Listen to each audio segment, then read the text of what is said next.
Welcome back to Game, Set, Bet. I'm Sarah Pararia, joined by Crina Mustafa, and it has been a crazy, crazy weekend. Let's jump right into it. We're going to start with the ATP, and I think we have to start off with Tsitsipas and Kyrgios. Yeah, I think that was the match of the weekend for sure. Kyrgios did defeat Tsitsipas in 4 sets, which was probably not what people would have predicted, but Nick Kyrgios is going to do what Nick Kyrgios always does, get into his opponent's head. And that is exactly what happened. And it really surprised me too, because Tsitsipas and Kyrgios were actually pretty good friends before this match, but I don't think that's going to be true anymore.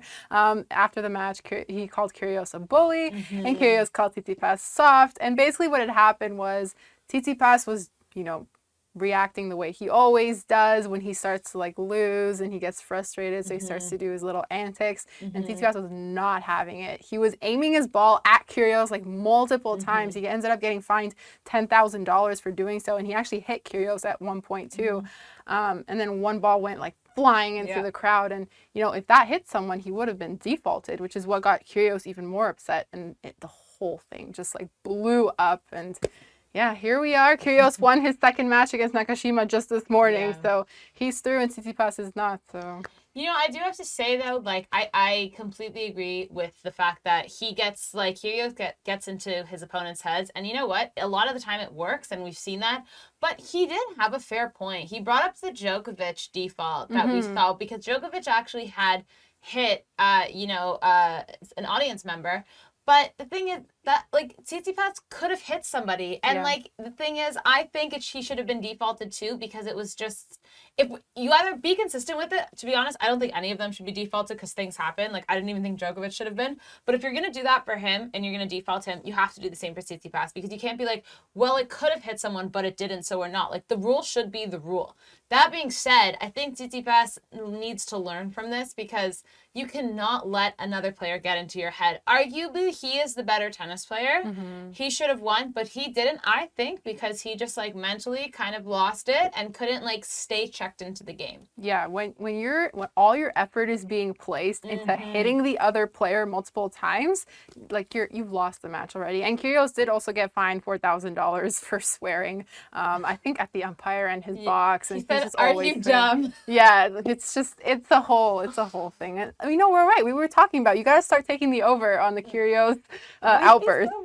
No, I know. But looking ahead as well, we have Norrie and Goffin playing one another. And we were both talking about the fact that we thought TFO was going to win. And then Goffin came through. Yeah. And also, side note, I think Norrie is one of these now dark horses. He's been having... We're just labeling who we can as a dark horse. Yeah, well, no, but seriously, he's been having an amazing tournament. This is his 5th match. 3 out of his 4 matches he won in 3 sets. He only went to 4 sets in 1 match. So against Munar, the Spanish guy. But yeah, he's been doing really well, and I feel like we've been watching all these big names. But what do you think? We're gonna keep it at Norrie? Yeah, I think so. I think Cam Norrie has shown some very impressive tennis within the last 6 months or so. He's actually a very good player on hard courts. So it's nice to see him playing well on grass. And so I think this one's going to go to distance. We're going to go take Norrie in 5 sets at plus 410. I think that's a good bet right there. And even though these are 2 really good players, I just think Goffin just barely got out of that match against Tiafoe. So I think Norrie's got the upper hand here. I completely agree. Consistency as well. And next big match, Djokovic and Sinner. I think this is going to be really exciting to watch, because Sinner beat Carlitos, and in 4 sets. I was obviously very upset with that, but he, I gotta give him credit. I'm not going to be a sore loser. He played really well, and he played better. That's it. So now he's going to have to go play Djokovic, and guess what? He's going to lose. So, I feel like part of it, you feel better because he has to face Djokovic now. You're it's a little less heartbreaking. Yeah. But yeah, I think it's a very impressive run for the young Italian. I think, at the end of their match, him and Carlitos were exchanging words, and Carlitos was like, I hope we get to play many more matches. And you know what? I think they will be. I think they're the future of tennis, and it's really nice to see both of them being successful.